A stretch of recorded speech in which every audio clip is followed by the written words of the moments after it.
오늘 성경 말씀은 요한복음 16장 1절부터 15절에 있는 말씀입니다. 요한복음 16장 1절부터 15절에 있는 말씀.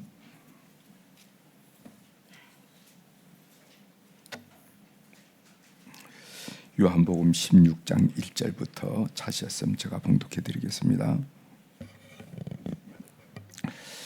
내가 이것을 너희에게 이름은 너희로 실족하지 않게 하려 함이니 사람들이 너희를 출교할 뿐 아니라 때가 이르면 무릇 너희를 죽이는 자가 생각하기를 이것이 하나님을 섬기는 일이라 하리라. 그들이 이런 일을 할 것은 아버지와 나를 알지 못함이라. 오직 너희에게 이 말을 한 것은 너희로 그때를 당하면 내가 너희에게 말한 이것을 기억나게 하려 함이요 처음부터 이 말을 하지 아니한 것은 내가 너희와 함께 있었음이라. 지금 내가 나를 보내신 이에게로 가는데 너희 중에서 나더러 어디로 가는지 묻는 자가 없고 도리어 내가 이 말을 함으로 너희 마음에 근심이 가득하였도다. 그러나 내가 너희에게 실상을 말하노니 내가 떠나가는 것이 너희에게 유익이라. 내가 떠나가지 아니하면은 보혜사가 너희에게로 오시지 아니할 것이요 가면 내가 그를 너희에게로 보내리니 그가 와서 죄에 대하여 의에 대하여 심판에 대하여 세상을 책망하시리라. 죄에 대하여라 함은 그들이 나를 믿지 아니하며 의에 대하여라 함은 내가 아버지께로 가니 너희가 나를 다시 보지 못하며 심판에 대하여라 함은 이 세상 임금이 심판을 받았음이라. 내가 아직도 너희에게 이를 것이 많으나 지금은 너희가 감당하지 못하리라. 그러나 진리의 성령이 너희 오시면은 그가 너희를 모든 진리 가운데로 인도하시리니 그가 스스로 말하지 않고 오직 들은 것을 말하며 장래를 너희에게 알리시리라. 그가 내 영광을 나타내리니 내 것을 가지고 너희에게 알리시겠음이라. 무릇 아버지께 있는 자는 다 내 것이라. 그러므로 내가 말하기를 그가 내 것을 가지고 너희에게 알리시리라 하였노라. 아멘. 15절까지 함께 읽겠습니다.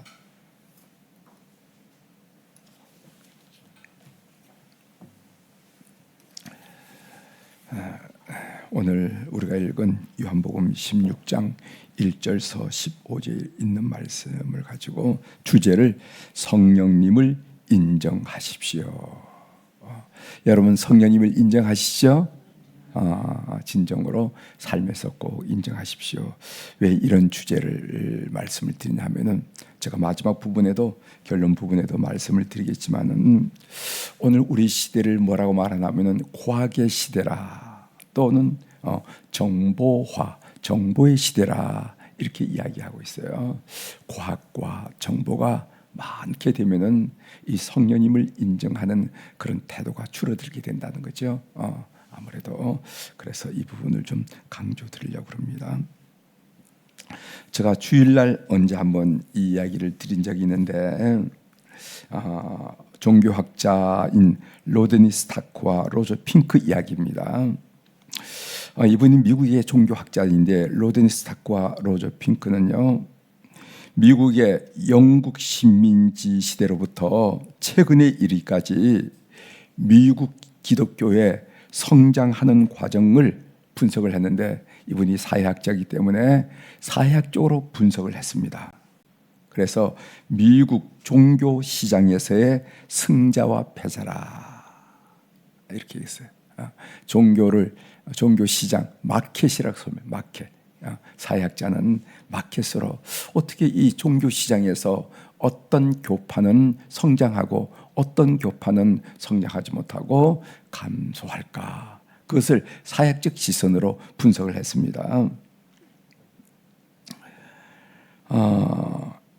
이 책의 저자인 로드니 스타크와 로저 핑크는 1770년 독립될 때부터 1776년부터 1850년까지 미국의 주요 교단이었던 회중주의와 성공회 그 당시 주요 교단 그 회중주의를 컨그리게이셔널리즘이라고 그러고 영국 성공회를 앵글리칸 처치라고 그러죠. 이 회중주의와 성공회가 침체를 하더라는 거죠. 그때 가장 주요한 교단이었는데 가장 여러분 세계에서 제일 지금 많은 그 개신 교단 중에서 제일 많은 교단이 어떤 교단인지 아십니까? 영국 성공회입니다.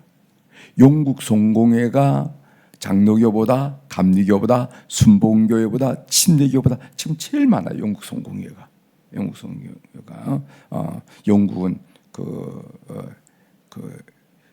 영국은 물론이거니와 영국 유니온에 가게 되는 무슨 카나다, 무슨 오스트레일리아, 그 다음에 뉴질랜드 뭐 이런 다 영국 성공회거든요. 그래서 미국도 그렇고 영국 성공회가 제일 컸는데 그 당시도 미국에서도 그 해중주의와 성공회가 가장 컸는데 이게 침체하더라. 점점 감소하더라는 겁니다. 반면에 신흥교단이었던 우리 신흥교단이었던 감리교와 침례교가 급성장하더라는 거예요. 감리교는 어떻게 됐으면 1784년 존 웨슬레가 그 올드스게이트에서 성령의 그 큰 체험을 얻은 다음에 운동이 일어났던 게 메소디스트 운동이 아니겠어요? 그러니까 지금 미국의 독립하는 이 10년 후에 일어난 일입니다. 1776년, 1784년.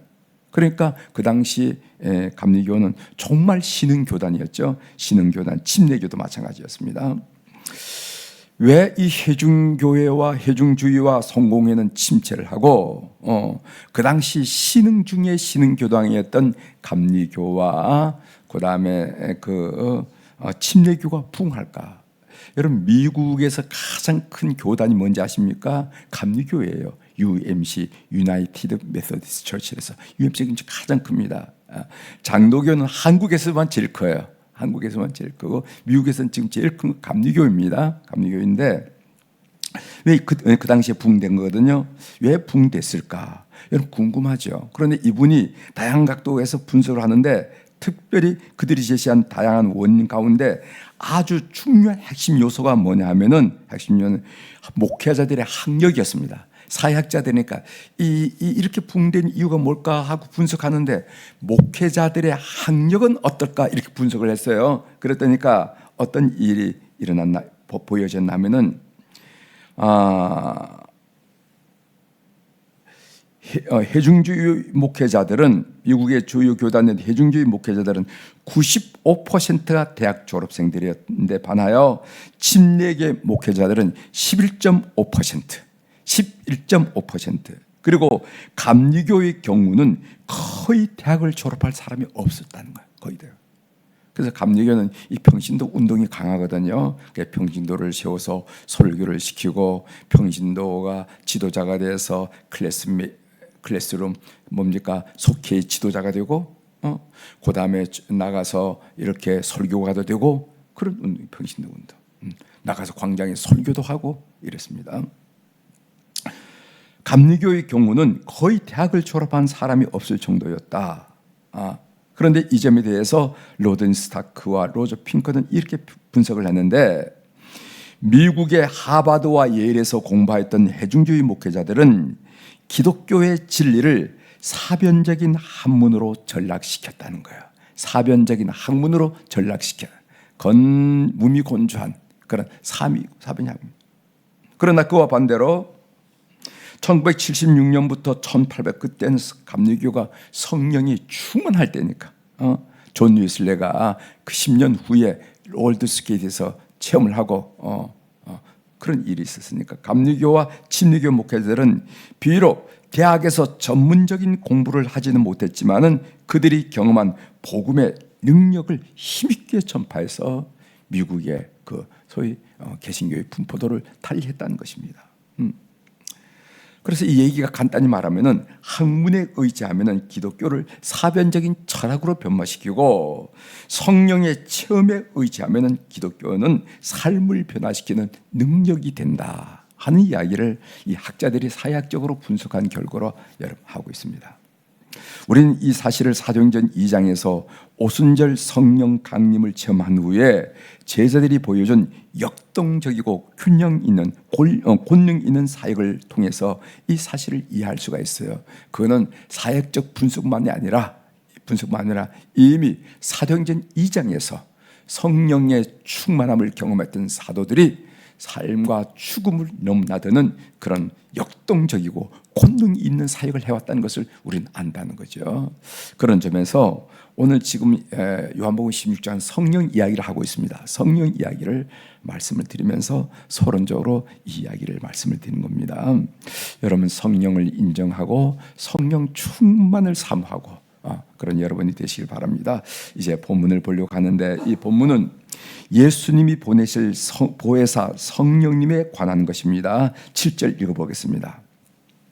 그러나 내가 너희에게 실상을 말하노니 내가 떠나가는 것이 너희에게 유익이라. 내가 떠나가지 아니하면은 보혜사가 너희에게로 오시지 아니할 것이요 가면 내가 그를 보내리니. 이렇게 말씀하셨어요.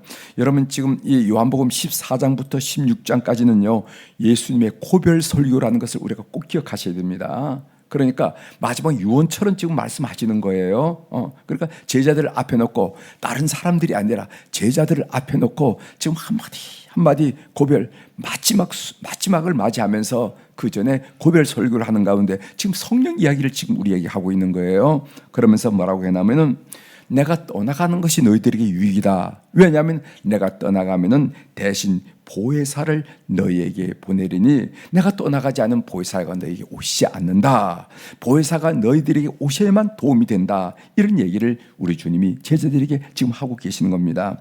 여러분, 보혜사가 뭡니까? 파라클레토스라는 히라버지요. 파라클레토스.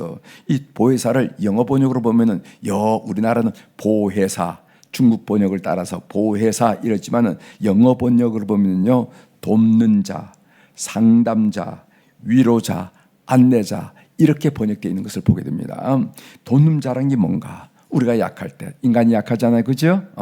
약할 때 성령님이 임하시면은 그 약함을 극복하신 돕는 자라는 거죠. 또 상담자, 우리가 인생을 살면서 혼란스럽잖아요. 뭐 갈피를 잡을 수가 없고 혼란스러울 때 우리에게 길을 안내하면서 상담해 주신 분이 성령이라는 거예요. 그다음 위로자, 컴포터라고 얘기하죠. 위로자, 이것은 인간 삶을 살면서 외롭고 슬프고 절망하고 낙심할 때 성령님이 오셔서 우리가 외롭지 않도록 격려하시고 또 소망을 주시고 빛을 주시고, 이런 위로자. 그 다음에 안내자, 우리가 방황할 때, 그리고 갈피를 못 잡을 때, 앞길을 못 잡을 때 우리를 안내하면서 마치 부모님들이 우리 아이들의 손을 붙들고 인도하는 것처럼 우리 인도하는, 그렇게 하는 분이 바로 성령님이다 한 얘기입니다. 그러니까 보혜사 성령님이 좋죠. 성령님은 어떤 분인가? 돕는 자, 상담자, 위로자, 안내자라는 겁니다. 무엇보다도 이 성령님은 인격체란 사실을 우리가 꼭 의식하셔야 됩니다. 인격체. 우리가 성령 이야기하면은요 어떤 막연한 영적인 힘으로 인식할 때가 있어요. 왜냐하면 우리가 이런 한국 교회가 이런 부분에 대해서 그런 어떤 막연한 영적인 힘으로 우리가 인식하게 된 이유가 있어요. 왜냐하면 초창기 성령 운동을 일으켰던 부흥사님 이런 분들이 부흥회를 가면 성령 집회를 하게 되면 뭐 휙휙 하면서 무슨 이런 얘기를 방언 뭐 이런 데 초점을 주다 보니까 이게 무슨 확 움직이는 어떤 능력 같은 뭐 이런 것으로만 성령을 이해하는 그런 전이해가 우리 한국 교인들이기 때문에 제가 자꾸 강조하는 게 뭐냐면 성령은 인격체라 하는 것을 어떤 막연한 힘이 아니라, 물론 그분에게 힘도 있지만 힘이 아니라, 그래서 우리 눈에 보이지 않고 우리가 느낄 수 없는 그런 어떤 왔다 갔다 하는 그런 어떤 그런 힘이 아니라, 영적인 힘이 아니라 그건 인격자이다. 그래서 우리는 이렇게 성령님께 말씀하실 수 있어야 됩니다. 성령님 사랑합니다. 성령님 죄송해요. 제가 지난 주일을 생각해 보니까 성령님 뜻대로 살지 못했어요. 죄송해요. 또 성령님 많이 슬프셨죠. 하나님의 사람인 저가 그렇게 살지 못해서 슬프셨죠. 죄를 지어서 슬프셨죠. 엉뚱한 생각해서 슬프셨죠. 이렇게 성령님과 마치 남편을 대하듯이, 아내를 대하듯이, 친한 그런 어떤 누구를 스승을 대하듯이 그렇게 여러분들이 그 인격적으로 대우해야 된다 하는 것을 여러분 말씀드립니다. 여러분 한번 따라해 보십시오. 따라해 봅시다. 성령님 사랑해요. 성령님 죄송해요. 성령님 많이 슬프셨죠. 이렇게 그분을 인격적으로 대화하는 것이 중요하다는 것입니다. 그럼 성령님 오셔서 하는 역할이 무엇입니까? 오늘 예수님께서는 8절과 13절을 통해서 이렇게 가르쳤습니다. 8절 보겠어요. 그가 와서 죄에 대하여, 의에 대하여, 심판에 대하여 세상을 책망하시리라. 13절, 그러나 진리의 성령이 오시면 그가 너희를 모든 진리 가운데로 인도하시리니 그가 스스로 말하지 않고 오직 들은 것을 말하며 장래일을 너희에게 알리시리라. 이렇게 말씀하셨어요. 평생을 설교를 하고 또 평생을 성경을 가르치는 사람이지만은 저는 늘 부족감을 느낍니다. 부족감을 느껴요. 이렇게 설교해서 사람이 변화될 수가 있을까? 이렇게 말씀을 가르쳐서 사람이 변화될 수 있을까? 이런 늘 부족감을 느낍니다. 그럼에도 불구하고 사람들이 변화되고 설교를 듣고 말씀을 듣고 변화되는 것을 보면 이것은 설교자의 능력이 아니라 성령님의 역사라는 것을 또 고백하고 확인하고 간증을 할 수가 있습니다. 성령님의 역사예요. 그래서 성령님은 사람을 진리로 이끄시는 분이시다. 성령님은요, 사람을 죄인임을 깨닫게 해요. 참 놀랍죠.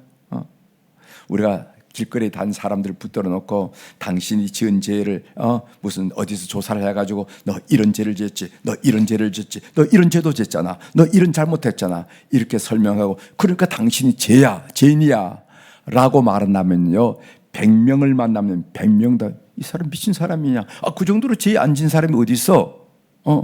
이렇게 반박을 하고 반항을 할 것입니다. 그런데 성령님이 우리 속에 역사하기 시작하면요, 아무 누구 하는 소리 하지 않았지만요, 스스로 하나님 앞에서 이 죄인을 용서해달라고, 감히 얼굴을 들지 못하고 이 죄인을 용서해달라고, 이렇게 엉터리를 용서해달라고, 겉은 번지를 하지만은요, 속은 아무것도 아닙니다 하고 스스로를 통해 잡고 하게 되는데, 일단 성령의 역사입니다. 성령의 역사 아니면 그렇게 할 채간이 없어요. 성령님이 역사하지 않으면 누구든지 예수님을 그리스도라고 고백할 수가 없습니다. 오늘 성경에 나타났던 그 수많은 바리새인들, 사두개인들, 그 사람들처럼 성경을 너무너무 잘 아는 사람들이지만 아무도 예수님을 그리스도로 고백할 수가 없습니다. 고백할 수 없어요. 오직 성령이 역사해야 예수님을 그리스도로 고백하고, 나는 주님을 바라봅니다, 주님밖에 나의 구주가 없습니다, 주님을 나를 따르면 저는 어떻게 합니까? 하면서 주님께 우리의 소원을 아리는 것을 보게 된답니다. 성령님은 우리를 회개하게 하고요, 성령님은 하나님을 신뢰하게 합니다. 그리고 성령님은 거룩함을 열망하게 합니다. 성령이 우리 속에 임하실 때 여러분 성화가 나요. 그래서 우리가 의인을 얘기할 때 justification, 의롭다고 될 때는 그것은 성부, 성자, 성령 삼일체 사역 중에 예수 그리스도의 사역을 한다고 하면은 성화, 우리가 예수님을 닮아가고 거룩하게 된 이 성화는 성령님의 역사라, 삼일체 중에 성령님의 역사라, 이렇게 가르친 이유가 뭐냐면은 성령이 우리 속에 역사하지 않으면요, 거룩함을 갈망하지 않습니다. 거룩함을 왜 갈망해? 이 세상에 이렇게 좋은 재미있는 거가 많은데, 그런데 성령이 우리 속에 오면 그건 아무것도 하찮은 쓰레기로 보이고, 쓰레기 중에 쓰레기로 보이고, 내 영혼을 거룩하게, 내 삶을 거룩하게 가꾸는 그런 역사가 일어나는 거죠. 여러분, 성령님이 역사에 천국을 사모하게 됩니다. 아시죠? 우리가 신앙생활을 10년을 했다, 20년을 했다, 30년을 했다, 우리 직분이 어떻다, 이렇게 해서 천국을 사모하는 게 아니에요. 점점 삶을 더 애착하게 됩니다. 아쉬워하고 삶을. 성령님이 우리 속에 임하실 때 비로소 천국의 소망이 생기면서, 이 세상도 참 행복하게 살았지만은 저는 주님 품 안에 가고 싶어요. 주님 만나고 싶습니다. 이런 이야기가 슬슬 나오게 되는 것은 성령님이 우리 심령 속에 감동하기 때문에 그런 겁니다. 그래서 설교 때마다 저는 성령님의 역사를 간구해요. 설교하기 전에 잠깐 강당상 그 옆에 의자에서 성령님을 인정합니다. 성령님을 환영합니다. 성령님의 역사를 기대합니다. 이렇게 성령님께 의지하면서 하고 합니다. 성도들이 참 변화되는 것을 보면 놀라워요. 야, 이게 사람이 말로 된다 그러면은 참 이런 일이 날까 하는 생각이 들 정도로 얼굴이 밝아집니다. 그렇게 삶의 물건으로 그 얼굴이 어두웠던 사람이 이상하게 신앙생활을 시작하면서 얼굴이 밝아져요. 그리고 이상하게 예수님을 자랑하게 됩니다. 특징이죠. 성령 충만한 사람의 특징이죠. 넌 또 그런 얘기야 하고 친구들이 타박을 해도 그래도 예수님을 자랑해요. 너 예수 좀 믿어봐. 내가 예수 믿었더니 이런 일이 일어나더라고. 예수님을 자랑하는 거예요. 예배를 사모합니다. 성령 충만하면 다 여러분 느끼시죠? 근심 걱정이 없어졌어요. 기도하면 되는데 뭘 근심해? 기도하면 되는데. 나도 모르게 찬송이 입가에 새어나옵니다. 너 지금 무슨 노래 하는 거야? 유행가 부르는 거야? 아니야, 찬송을 불러. 옛날에는 입만 열으면 트로트 가수 그런 얘기가 줄줄줄줄 나오는데 이제는 찬양이 나오는 거예요. 사람이 그렇게 보인다는 겁니다. 이런 모든 현상은 바로 성령이 우리 속에 우리 삶에 일으키는 역사란 것을 여러분 경험하셨죠? 우리가 이런 모습에 우리가 신앙생활을 하는 거 아니겠습니까? 이런 것 때문에 우리가 예수 그리스도를 강하게 증거하는 거 아니겠어요? 우리가 아니까, 우리가 체험했으니까. 삶의 적용으로 한 말씀 드리고 말씀을 마치도록 하겠습니다. 성도 여러분들, 오늘 우리가 살아가고 있는 이 시대는요, 과학과 정보의 시대입니다. 여러분, 옛날엔 그 사람이 얼마나 많이 아느냐라는 것 때문에 지식인이고 지식인이 아니고 이렇게 분별했지만요, 지금 스마트폰 하나만 가지면요, 물을 이유도 없어. 별거 다 나와요. 다 나와요. 별거가 다 스마트폰 그 조그만 곳이 다 있습니다. 그래서 검색만 잘 할 수 있으면 제대로 이 검색 언어만 알면은 다 나오게 됐어요. 다 나오게. 이런 정보화 시대, 이런 과학 시대에서는요, 소위 이 성령님, 그분은 우리 눈에 보이지 않고, 우린 사람들은 이런 정보, 이런 과학 시대가 될수록 사람은 유물론자가 되기 쉽거든요. 눈에 보여만 믿고 싶은 거니까. 그런데 이런 성령님, 눈에 보이지 않고 만져지지 않는 성령님을 인정하지 않는 그런 경향을 이 시대가 띠고 있습니다. 그래서 신앙생활을 다들 하는 것 같지만 성령님 얘기하면 뭔가 어색감을 느끼고, 나는 그게 아닌데, 나는 무당 종교를 믿는 건 아닌데 뭐 이런 얘기를 자꾸만 하느냐고 이렇게 된다는 거예요. 그런데 이런 시대일수록 여러분 성령님을 인정하고 성령님을 초청하고 성령님의 도움을 구하고 그리고 성령님의 역사를 기대하는 정말 능력 있는 그리스도인의 삶이 되기를 주 이름으로 부탁합니다. 우리가 성령님이 우리를 붙들지 않으면 우리는 능력 있는 삶과는 거리가 멀어요. 거리가 멉니다. 아는 소리는 많이 하고 기독교를 설명은 잘 할 수가 있을지는 모르지만은 우리 삶의 변화를 기르는 능력 있는 삶은 성령님이 역사하지 않으면 어렵다 하는 것을 기억하시면서 사모하고 인정하고 그리고 기대하는 여러분이 되시기를 바랍니다. 기도하시겠습니다. 하나님 아버지, 우리 주님께서 이 세상을 떠나실 때 그 고별 설교로 한 그 내용 중에 아주 중요한 내용이 요한복음 16장에 의하면은 보혜사 성령에 관한 것임을 우리들이 알면서 이게 굉장히 중요하구나 하는 것을 다시 한번 촌각을 씌우면서 깨닫게 하시오니 감사를 드립니다. 우리가 살아가고 있는 이 21세기 정보화 시대라고, 과학의 종화, 과학의 시대라고 얘기하는데 이럴 때일수록 사람의 의식은 자꾸만 유물론이 되어갑니다. 산술적으로 과학적으로 도표가 나와야 믿어지게 되고, 그리고 뭔가 눈에 보여야 믿어진 이 시대에 있어서, 그래서 비록 성도라는 이름은 가졌지만은 성령 하나님에 대해서 그렇게 마음을 두거나 그렇게 신뢰하지 않고 사모하지 않은 것을 우리 스스로 느끼게 됩니다. 하나님, 우리 사랑 교우들로 하여금 이럴 때일수록 성령님을 인정해드리고 성령님을 환영하고 성령님께 도움을 구하고 성령님 역사를 기대하는 그런 성령의 사람들이 다 될 수 있도록 은혜를 허락하여 주옵소서. 초대교회가 그랬고, 유슬레 운동이 그랬고, 미국 운동이 그랬다고 세상의 사회학자들이 그렇게 이야기하고 있는데, 하나님, 우리 교회는 성령 충만한 교회가 되어서 능력, 파워, 혁신, 변화를 경험하는 그런 공동체가 될 수 있도록 은총을 베풀어 주옵소서. 오늘 또 우리 사랑 교우들이 주님 앞에 귀한 물질을 올려드렸습니다. 1,000번째 헌금, 감사헌금 까지 제목을 달고 올려진 이 헌금을 주께서 연락하여 주옵소서. 기도가 있고 간구의 내용이 있고 우리의 사정이 있는 이 헌금을 주께서 연락하여 주시고, 우리가 인생길을 걷는 가운데 홀로 애롭게 살아가는 존재가 아니라 하나님이 늘 가까이 하시고 성령님께서 파라클레토스 보혜사가 되셔서 우리 삶 속에 역사하는 것을 늘 느끼면서 세상 상황에 혼돈되지 않고 혼란을 느끼지 않고 사람의 의견과 비판에 혼란을 느끼지 않고 예수 이름으로 성령님의 역사로 승리하는 우리 교우들이 다 될 수 있도록 이 물질을 주께서 연락하여 주옵소서. 하나님, 오늘 수요일날 오늘 이 새벽에 우리 자손들을 위해서 기도하게 하시오니 감사합니다. 우리가 눈만 감으면 우리 아들들, 우리 딸들, 우리 손자들, 우리 손녀들 생각하면서 기도하고 있는데, 하나님, 오늘 우리 교우들이 주님 앞에 이 내용을 기도할 때 주께서 들으시고 천대 만대 이르기까지 복 주시겠다고 약속하신 그 하나님의 역사가 우리 삶 속에서도, 우리 가정 속에서도, 우리 가문 속에서도 경험될 수 있도록 은혜를 베풀어 주옵소서. 그래서 믿음이 기대되어서 믿음이 할아버지, 아버지, 그 아버지의 아들, 그 아들의 또 아들에까지 기대되어서 그 하나님의 살아계심과 축복하심을 온 가문이 경험할 수 있도록 은혜를 허락하여 주옵소서.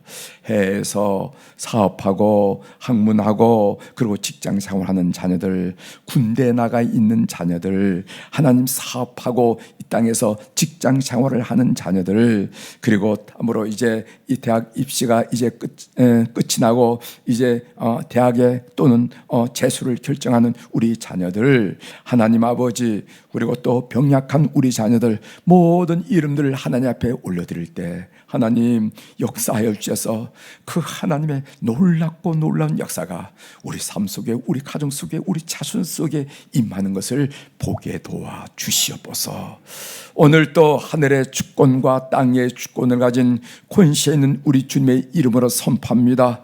내 영혼이 잘된 같이 범사가 잘되고 강건한 축복을 오늘 이 새벽에 주님을 아련하고 주님 앞에 조용히 몸물을 경험하는 우리 모든 교우들이 체험하도록 역사하여 주시옵소서. 감사드리며 예수님의 이름으로 기도 올려옵나이다. 아멘.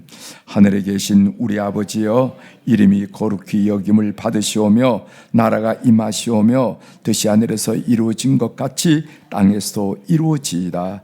오늘 우리에게 일용할 양식을 주시옵고 우리가 우리에게 죄 지은 자를 사하여 준 것 같이 우리 죄를 사하여 주시옵고 우리를 시험에 들게 하지 마시옵고 다만 악에서 구하시옵소서. 나라와 권세와 영광이 아버지께 영원히 있사옵나이다. 아멘.